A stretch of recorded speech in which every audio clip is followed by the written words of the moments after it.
The summer sun beat down mercilessly on Owen Zachariah's weathered hands as he drove another fence post into the unyielding Wyoming soil. The thud of his mallet echoing across the vast prairie like a heartbeat in the wilderness. 28 years he'd been working this land, and in all that time, he'd never carved anything but these simple cedar posts, functional, necessary, and utterly forgettable. It was 1885, and Sweetwater County was changing. The railroad had come through 2 years prior, bringing with it the promise of prosperity and the certainty of more settlers. Owen's 100-acre spread remained largely as it had been when he'd claimed it a decade ago, a modest cabin, a sturdy barn, and miles of fence line that required constant attention. "Blast this heat," he muttered, removing his hat to wipe sweat from his brow. His chestnut hair had grown too long again, curling slightly at the edges where it met his collar. The nearest barber was in Rock Springs, a half-day's ride he rarely bothered to make. Owen drove the last post into position and stood back to admire his handiwork. The new pasture fence would hold the small herd of Herefords he'd purchased last month, an investment he hoped would finally bring some security to his solitary existence. He was loading his tools onto his wagon when he heard the distant rumble of wheels. Visitors were uncommon enough to warrant caution, and Owen instinctively checked the Winchester rifle secured beneath the wagon's seat before turning toward the approaching sound. A small buggy appeared on the horizon, moving steadily along the rutted trail that connected his property to the main road. As it drew nearer, Owen could make out a woman at the reins, sitting ramrod straight despite the bumpy terrain. Her dark blue dress and matching bonnet stood out against the golden landscape. He waited, one hand resting on the wagon, the other shielding his eyes from the glare. The woman pulled up her horse about 20 feet away and regarded him cautiously. "Are you Mr. Zachariah?"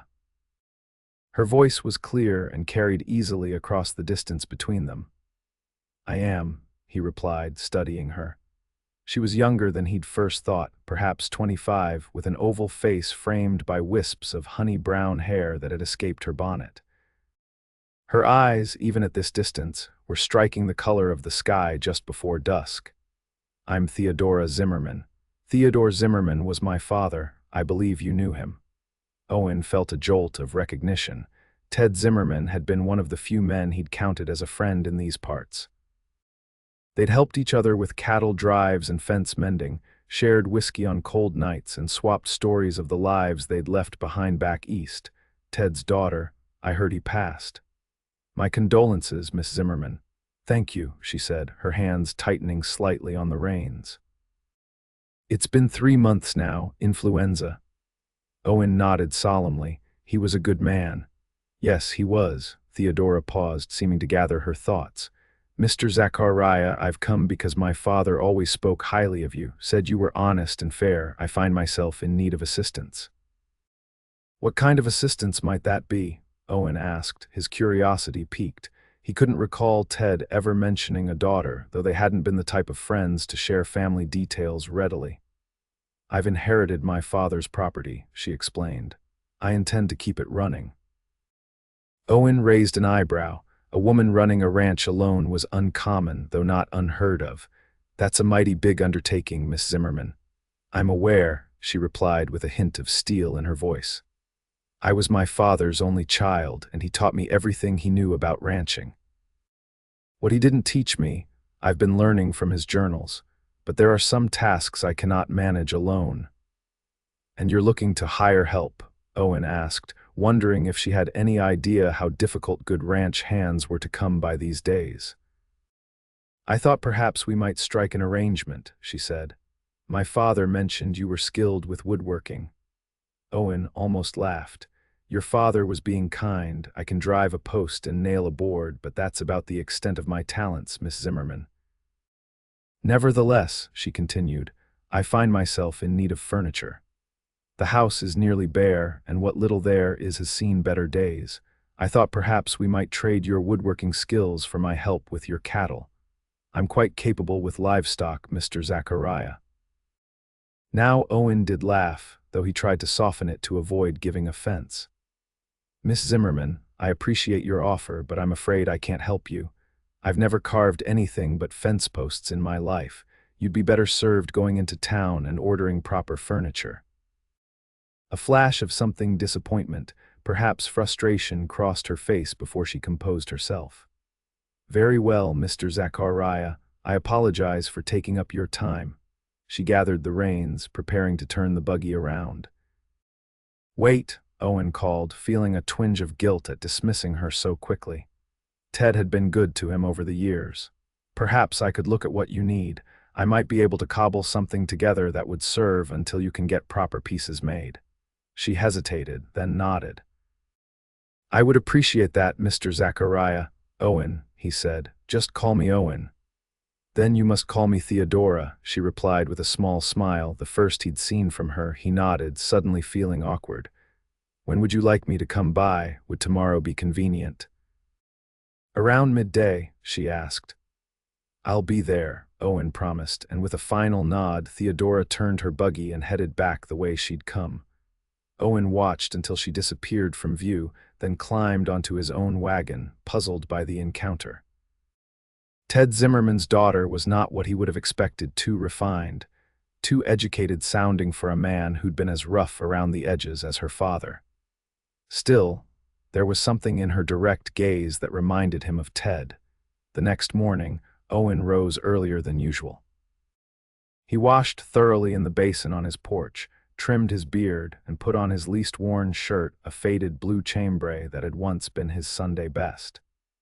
He felt foolish taking such care, but it had been a long time since he'd had cause to visit a lady, even on business such as this.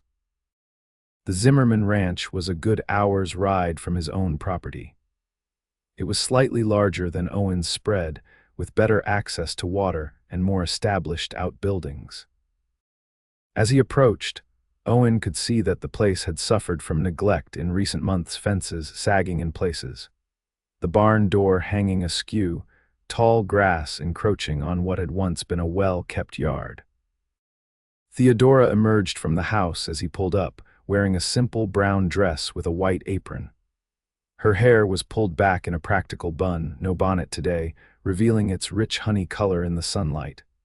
"You came," she said, sounding slightly surprised. "I said I would," Owen replied, securing his horses. He glanced around the property. "You've got your work cut out for you here." "Yes," she agreed without defensiveness. "My father was ill for some time before he passed. Things fell into disrepair." Owen nodded, understanding the challenge she faced. "Show me what furniture you need." Theodora led him into the house, a simple two-story structure with a central hallway and rooms branching off to either side. The interior was indeed sparsely furnished. A kitchen table with two mismatched chairs, a sideboard with a broken drawer, and in the sitting room, a sagging settee and a single wooden rocker that looked like it might collapse at any moment. "I need a chair most urgently," Theodora explained, gesturing to the rocker. "That one was my father's, but as you can see, it's barely holding together. After sitting in it for more than half an hour, my back aches terribly." Owen examined the rocker, noting the loose joints and cracked seat. "This could be repaired, but it would take almost as much work as making a new one." "Can you make a new one?" she asked, her tone hopeful. Owen ran a hand through his hair. "I can try. I've never made a chair before, but I understand the principles." He looked around the room, noticing for the first time the small details that spoke of a woman's touch: a vase of wildflowers on the mantel, a crocheted throw over the back of the settee. "Where do you sit to read or sew in the evenings?" A flicker of surprise crossed her face, as though she hadn't expected him to consider such things. "On the settee, mostly, or at the kitchen table." Owen nodded, already forming an idea in his mind. "I'll need some tools and wood." "My father had a small workshop behind the barn," Theodora offered, "and there's a stack of seasoned oak he was saving for I don't know what." "That should do nicely," Owen said, following her back outside. The workshop was little more than a shed, but it contained a decent set of woodworking tools: planes, chisels, saws, and a workbench with a vise. The stack of oak planks was covered with a tarp to protect it from the elements, and when Owen examined it, he found the wood to be of good quality and well seasoned. "Your father was planning something special with this oak," Owen remarked. Theodora's expression softened. "He was always planning something, projects he never got around to finishing."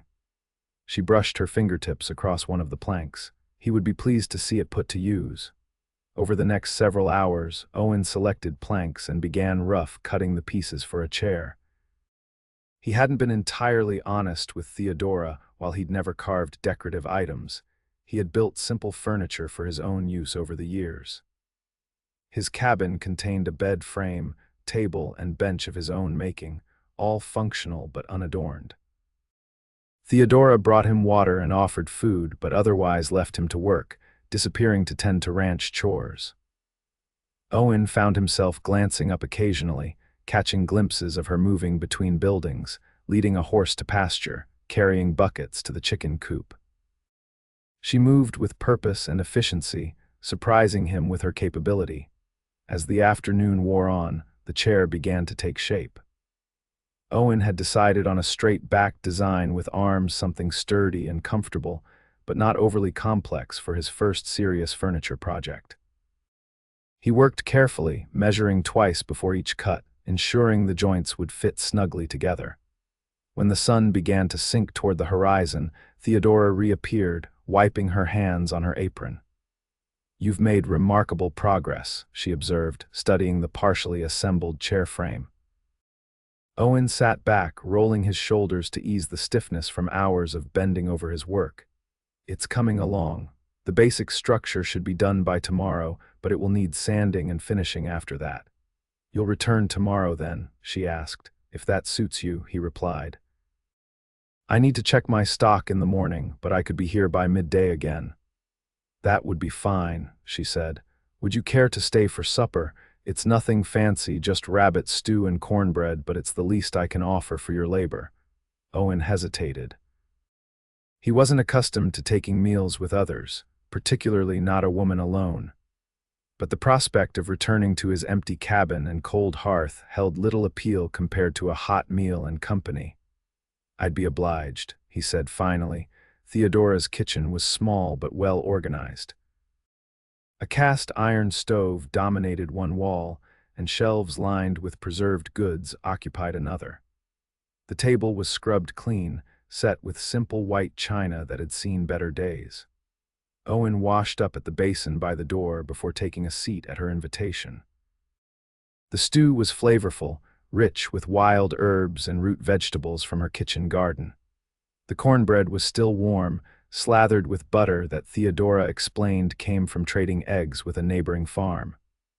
"This is mighty fine cooking, Theodora," Owen said after his second helping. "Thank you," she replied, a hint of color rising in her cheeks. "My mother taught me before she passed. I was 12 then." Owen nodded, understanding loss all too well. "My mother died when I was 14. Fever took her."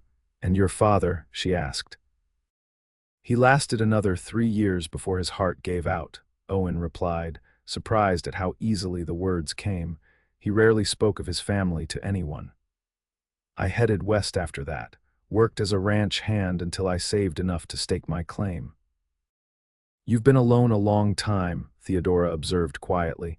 "As have you, it seems," he countered. She smiled faintly. "Not entirely. I had my father, and before that I spent some years with my aunt in Denver.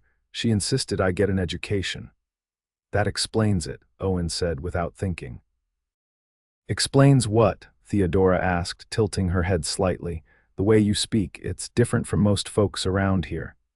"Is that a criticism, Mr. Zachariah?" There was a glint in her eye that suggested she was not truly offended. "Not at all," he assured her. "Just an observation." They fell into a comfortable silence as they finished their meal. Afterward, Owen insisted on helping with the dishes, drying each piece as Theodora washed them. "Will you tell me about my father?" she asked suddenly. "The years I was away in Denver, I feel like I missed so much of his life." Owen leaned against the counter, considering his words. Ted was a good neighbor, honest in his dealings, quick with a joke or a helping hand. He paused, remembering. He spoke of Denver sometimes. I think he was proud of you being educated, though he never said it outright. Theodora's hands stilled in the dishwater. He never visited me there. Not once in 6 years. He worked this land every day, Owen said gently. Men like your father, like me, we get tied to our property in ways that are hard to explain. Leaving, even for a short time, feels like abandoning a child, she nodded slowly. I understand that better now, being back here, this land. It demands everything. But it gives back too, Owen added, in its own way. When the dishes were done and the kitchen set to rights, Owen knew it was time to leave. The evening had grown cool and stars were beginning to appear in the darkening sky. Thank you for supper, he said as they stood on the porch. Thank you for the chair, Theodora replied. Or what will be a chair? I'll see it finished, Owen promised. Good night, Theodora. Good night, Owen. As he rode home in the gathering darkness, Owen found himself thinking about Theodora Zimmerman far more than was proper for a business arrangement. There was something about her, a quiet strength, an intelligence in her eyes, a grace in how she handled the difficulties life had handed her. It had been a long time since Owen had felt drawn to anyone, and the sensation was both pleasant and disquieting. The next day, Owen returned as promised, bringing with him some tools from his own collection and a piece of leather he thought might serve for the seat. Theodora greeted him with a smile that seemed warmer than the day before, and Owen felt an unexpected flutter in his chest. He worked steadily through the day, joining the chair pieces with precision, reinforcing the connections to ensure the chair would last for years. As he worked, he found himself adding small details, a gentle curve to the arms where hands would rest, a subtle arch to the back slats to better support the spine, a slight decoration to the front legs that served no purpose but to please the eye. Theodora brought him lunch: cold chicken, bread, and apple slices, and sat on a nearby stump to watch him work. Where did you learn woodworking? She asked between bites. My father was a wheelwright back in Pennsylvania, Owen replied, using a rasp to smooth a rough edge. I picked up the basics from him, though I never had the patience for the fine work he did. Yet here you are, creating something beautiful, she observed. Owen glanced up, surprised by her characterization. It's just a chair. It's more than that, Theodora insisted. You're putting care into every piece, I can see it. Owen felt a warmth spread through him at her words. He had never considered himself an artisan of any sort, but looking at the chair taking shape under his hands, he could see what she meant. He was creating something with intention, not merely assembling functional parts. By late afternoon, the chair frame was complete. Owen set it aside to begin work on the seat. Would you prefer woven cane or a solid seat? He asked Theodora when she returned from tending to her chickens. She considered the chair thoughtfully. Which would be more comfortable for long evenings? A padded leather seat would be best for that, Owen suggested. I brought some leather that could serve if you have horsehair or cotton batting for stuffing. I have both, she said, her eyes lighting up. From an old mattress that needed replacing, I saved the materials, thinking they might be useful someday. As Theodora fetched the batting, Owen marveled at their easy compatibility. They moved around each other with a natural rhythm, anticipating needs, offering assistance without being asked. It was a sensation he had rarely experienced with another person. The sun was setting by the time Owen had the seat nearly finished. The chair was taking on a character of its own, sturdy yet graceful, functional yet pleasing to the eye. It's too late to apply varnish today, Owen explained, running his hand over the sanded wood. It needs to dry overnight. I could return tomorrow to finish it. I would like that, Theodora said softly. Then, with more assurance, will you stay for supper again? Owen nodded, not trusting his voice. The invitation pleased him more than it should. Over another simple but delicious meal, their conversation flowed more easily than the night before. Theodora told him about her years in Denver, studying literature and mathematics alongside the daughters of merchants and bankers. Owen shared stories of his early days in Wyoming territory, the harsh winters, and the challenges of establishing his ranch. "Why did you never marry?" Theodora asked as they lingered over coffee. The question was bold, but her tone was gentle, curious rather than prying. Owen considered how to answer. "Never met the right woman, I suppose, or if I did, the timing was never right. Ranching is a lonely business." "It doesn't have to be," she said, her eyes meeting his across the table. Owen felt something shift between them, an acknowledgement of possibility that had not been there before. "No," he agreed quietly, "I suppose it doesn't." The moment stretched between them, filled with unspoken thoughts. Finally, Owen stood, aware that staying longer would be improper. "I should go. I'll return tomorrow to finish the chair." Theodora walked him to the door. "I'll look forward to it." That night, Owen lay awake longer than usual, staring at the rough-hewn ceiling of his cabin. His thoughts kept returning to Theodora, her smile, her capable hands, the way sunlight caught in her hair. It had been years since he'd felt this way about anyone, and the sensation was both exhilarating and terrifying. The next day dawned clear and bright.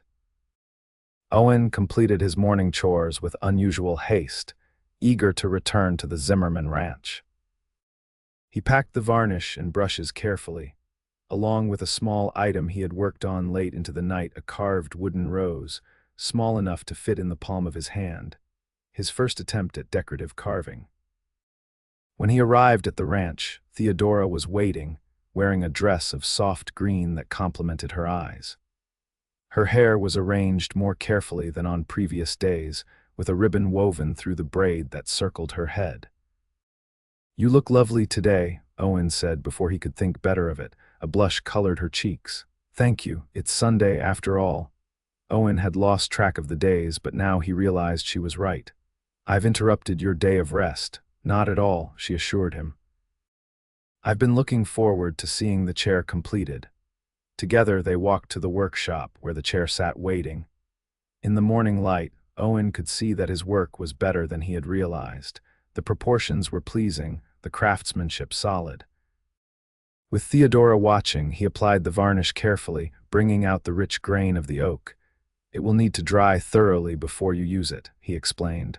"Probably until tomorrow." "It's beautiful," Theodora said, admiring the chair from all angles. "Far better than anything I could have purchased in town." Owen felt a surge of pride at her words.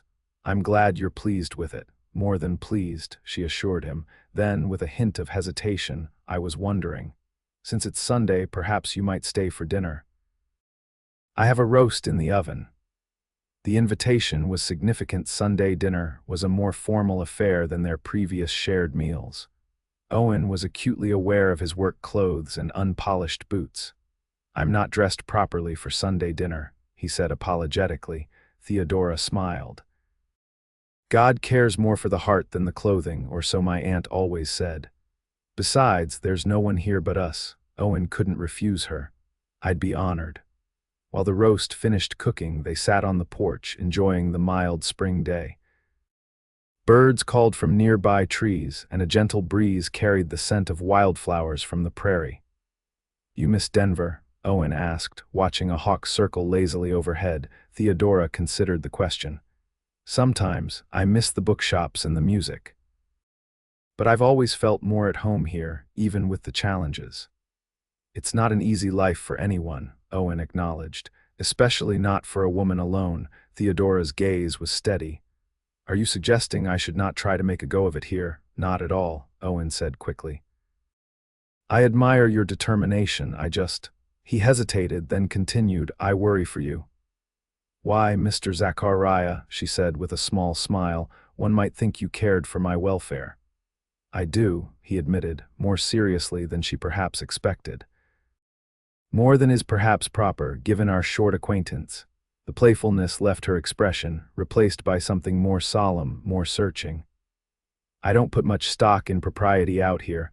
Life is too uncertain, too precious to waste on such concerns." Before Owen could respond, a timer rang from inside the house. "That's the roast," Theodora said, rising. "Shall we eat?" The meal was the finest Owen had eaten in years: roast beef with potatoes and carrots, fresh bread, and a berry pie for dessert. They ate in the dining room rather than the kitchen, using Theodora's mother's china and silver that she had polished for the occasion. As they lingered over the last of the pie, Owen remembered the carved rose. He reached into his pocket and placed it on the table between them. "I made this for you," he said simply, "to thank you for your hospitality." Theodora picked up the small wooden flower, turning it in her fingers with wonder. "You carved this," Owen nodded, suddenly self-conscious. "It's not very good, my first attempt at anything like it." "It's exquisite," she contradicted him, tracing the petals with a fingertip. "I thought you said you'd never carved anything but fence posts." "I hadn't," he admitted, "until I started your chair." Something about working with the wood, shaping it into something beautiful rather than merely functional. It woke something in me. Theodora's eyes glistened with unshed tears. "Thank you, I'll treasure it always." The moment hung between them, fragile and precious. Owen wanted to reach across the table and take her hand, but he restrained himself, uncertain of how such a gesture would be received. "I should go," he said reluctantly, aware of the lengthening shadows outside. "It's getting late." Theodora nodded, though she looked as disappointed as he felt. "Of course, thank you again for the chair and the rose." At the door, Owen turned to her. "Theodora, I was thinking, your fence line on the south pasture needs repair. I could come by next weekend to help if you'd like." Hope brightened her features. "I would like that very much, Owen." "Good," he said, suddenly feeling lighter. "Until Saturday, then." "Until Saturday," she echoed. The week passed with agonizing slowness for Owen. He threw himself into his ranch work, repairing equipment, checking his cattle, and clearing a new irrigation ditch. But his thoughts continually drifted to Theodora, her smile, her quiet strength, the way she had looked at him when he presented the wooden rose. Each evening, he sat at his table with a block of wood and his pocketknife, practicing carving. By Friday, he had created several more roses, each better than the last, along with a small bird and a crude but recognizable horse. The activity brought him a satisfaction he hadn't anticipated, and he found himself eager to show Theodora his progress. Saturday finally arrived, clear and warm. Owen loaded tools onto his wagon, along with the carvings wrapped carefully in a clean cloth. As an afterthought, he added a book of poetry he'd had since his youth: Wordsworth, worn but still readable. Theodora had mentioned enjoying poetry during her time in Denver, and he thought she might appreciate it. When he arrived at the Zimmerman ranch, he was pleased to see improvements had been made in his absence. The yard had been cleared of debris, the barn door rehung properly, and flowers planted along the front walkway. Theodora greeted him with undisguised pleasure. "You came. I said I would," he replied, echoing his words from their first meeting. "The place is looking better already." "I've been working from sunrise to sunset," she admitted. "There's still so much to do, but it feels good to see progress." They spent the morning repairing the south fence line, working side by side in comfortable companionship. Theodora proved adept with tools, holding posts steady while Owen secured them, measuring and cutting wire with precision. By midday, they had completed nearly half the necessary repairs. "We make a good team," Owen observed as they paused for the lunch Theodora had packed: cold chicken, bread, cheese, and apples. "We do," she agreed, settling beside him in the shade of a large cottonwood. "I've accomplished more with your help today than I could have in 3 days alone." "Happy to be of service," Owen said. Then, gathering his courage, he added, "I enjoy spending time with you, Theodora." She met his gaze steadily. "And I with you, Owen." Encouraged, he reached for the package containing his carvings. "I've been practicing. Would you like to see?" Theodora's delight at his creations was genuine and heartwarming. She examined each piece carefully, praising his improvement, asking questions about his technique. "You have a natural talent," she told him, holding the carved bird up to the light. "These are wonderful." Owen felt a flush of pride at her words. "I've been thinking," he said slowly, that I might try making more furniture, perhaps a bookshelf for your sitting room. I noticed you have books stacked on the floor." Theodora's eyes lit up. "Would you?" "I've been making do with crates, but a proper bookshelf would be marvelous." "Consider it done," Owen promised. "I could start next weekend." "Only if you'll allow me to help," Theodora insisted. "It seems only fair since you're helping me with the ranch work." Owen smiled, liking the idea of working together on something creative rather than merely necessary. "It's a deal." They finished the fence repairs by late afternoon. As Owen was packing his tools, he remembered the book of poetry. "I brought something else for you," he said, retrieving it from the wagon. Theodora's fingers caressed the worn leather binding. "Wordsworth," she said softly. "My father used to read poetry in the evenings, did you know? Not Wordsworth, mostly Robert Burns and Walt Whitman. But I always loved Wordsworth at school." "Keep it," Owen urged when she tried to return it. "I've had it for years but rarely read it anymore." "Thank you," she said, holding the book against her chest. "I'll treasure it." The moment stretched between them, filled with unspoken feelings. Owen found himself standing closer to her than propriety dictated, drawn by something he couldn't name. "Theodora," he said, his voice lower than he intended, "I find myself thinking about you constantly. I know it's forward of me to say so, but I feel I must be honest." Color rose in her cheeks, but she didn't look away. "I think about you too, Owen, more than I should, perhaps." Emboldened, he took her hand in his. It was small but strong, calloused from ranch work yet undeniably feminine. "Would it be too presumptuous to ask if I might call on you properly? Not just to help with repairs or furniture, but as a suitor." Theodora's smile was radiant. "I would like that very much." Owen wanted nothing more than to kiss her then, but he restrained himself. This courtship would be proper, respectful of her position and reputation. Instead, he raised her hand to his lips, pressing a gentle kiss to her knuckles. "Until tomorrow, then?" he asked, reluctant to leave. "Tomorrow," she agreed, her voice soft with promise. Over the weeks that followed, Owen divided his time between his own ranch and Theodora's, establishing a routine that allowed him to care for both properties. He built her a bookshelf, then a writing desk, each piece more elaborate than the last as his skills improved. They worked together on necessary repairs: the roof, the well pump, the chicken coop, and in the evenings, they sat in companionable silence, reading or talking of their lives before they met. Word spread through the small community about their courtship. Some neighbors were surprised Owen had been considered a confirmed bachelor, and many had expected Theodora to sell her father's ranch and return to Denver.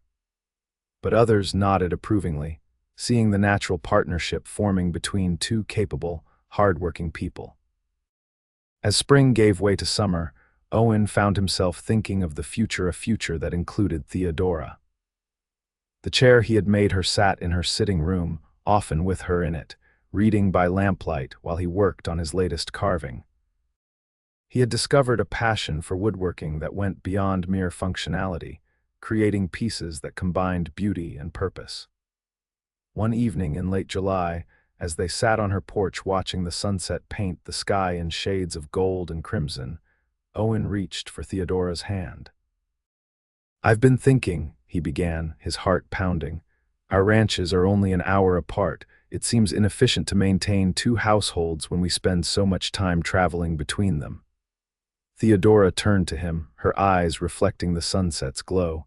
"What are you suggesting, Owen Zachariah?" He took a deep breath. "I'm suggesting that perhaps we should combine our operations, our lives." He squeezed her hand gently. "I'm asking if you would do me the honor of becoming my wife, Theodora." Joy bloomed across her features. "Yes," she said simply. "With all my heart, yes." Owen pulled her into his arms then, kissing her for the first time. Her lips were soft against his, her body fitting perfectly against him, as though they had been carved from the same piece of wood. When they finally drew apart, both breathless, Owen rested his forehead against hers. "I love you, Theodora Zimmerman." "And I love you, Owen Zachariah," she replied, her voice full of emotion. Who would have thought that a simple chair could lead to this? Owen laughed softly. A chair and a woman brave enough to ask for what she needed. They were married in September, when the harvest was in, and the weather still mild enough for an outdoor celebration. The ceremony took place in the yard between their two houses, which they had decided to maintain for the winter months when proximity to town was advantageous. Hers for the summer, when its better water access made it preferable for cattle. Neighbors from miles around attended, bringing food and good wishes. The local preacher performed the ceremony, and even the station master from Rock Springs made the journey to witness the union that had become something of a local legend, the bachelor cowboy and the educated rancher's daughter, finding love where neither expected it. Their wedding gifts to each other reflected the foundation of their relationship. Theodora presented Owen with a set of fine woodworking tools she had ordered from Denver months before. Owen gave Theodora a rocking chair he had spent weeks creating in secret, carved with intertwining roses and their initials, a chair to match the straight-backed one that had brought them together. That evening, after the guests had departed and they were finally alone, Theodora sat in her new rocking chair, the motion smooth and gentle. "It's perfect," she said, running her hand over the polished armrest. "You've become a true craftsman, Owen." He knelt beside her chair, taking her hand in his. "I never would have discovered this part of myself without you. You saw possibility in me that I didn't know existed, as you did for me," she replied softly. "Everyone expected me to fail here, to sell the ranch and leave. Everyone except you." Owen brought her hand to his lips, pressing a kiss to her palm. "We're stronger together than either of us was alone." "A perfect fit," Theodora agreed, leaning forward to kiss him properly. As the years passed, the Zachariah ranch prospered. Owen and Theodora combined their herds and lands, working side by side through drought and blizzard, boom years and lean ones. Their partnership was the envy of neighboring ranchers, who often sought their advice on everything from cattle breeding to crop rotation. Owen's woodworking evolved from a hobby into a secondary business. Word spread about the quality of his furniture, and soon he was receiving commissions from as far away as Cheyenne and Denver. He built a proper workshop adjacent to their winter home, and during the coldest months when ranch work slowed, he created pieces that were as beautiful as they were functional. Theodora managed their accounts and correspondence, applying the education she had received in Denver to expanding their operations. She also kept a journal chronicling their life together, preserving their story for future generations. Their first child, a daughter they named Eliza after Owen's mother, arrived in the summer of 1887. She was followed 2 years later by a son, Theodore, named for Theodora's father. Both children grew up learning ranching and woodworking, riding horses before they could walk and handling tools as soon as they were old enough to be trusted with them. On their 10th wedding anniversary, Owen presented Theodora with his masterpiece, a dining table large enough for their growing family, carved with scenes from their life together. The fence post that had started it all, the first chair he had made her, their wedding day, the children's births. Each scene flowed into the next around the table's edge, telling the story of their love in wood and varnish. "It's our history," Theodora said, tears in her eyes as she traced the carvings with her fingertips. "And our future," Owen added, putting his arm around her waist. "There's room for more stories to be added." That evening, as they sat by the fire in the chairs he had made hers still as beautiful as the day he completed it, his a matching piece created years later, Theodora looked at her husband with the same admiration and love she had felt when she first saw him working wood with such care and precision. "Do you ever wonder what would have happened if I hadn't come to you that day?" she asked. "If I hadn't asked you to make me a chair," Owen considered the question seriously.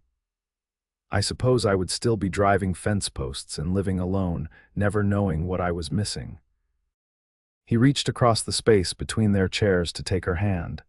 "You changed everything, Theodora. "As did you," she replied, squeezing his fingers. "We created this life together, carving it out of hard work and hope, the way you shape beauty from raw wood." Outside, the Wyoming wind sang around the eaves of the home they had built together. A home filled with furniture crafted by Owen's hands and memories created in their shared life. And at the center of it all was that first chair, the simple, sturdy, beautiful piece that had started their journey. When a cowboy who had never carved anything but fence posts made a woman a chair, and in doing so, found his heart.